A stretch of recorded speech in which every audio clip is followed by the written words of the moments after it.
பயணத்தில் விதி வழி துயரத்தில் தோன்றிடும் காயங்கள்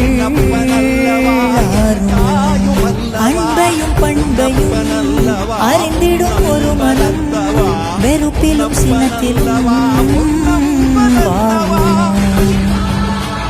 வெளிச்சத்தை கொள்கின்ற ஏற்றிய தீபம் ஊர் முழுவதையும் எரித்து விட்டு தீயாயானதேனோ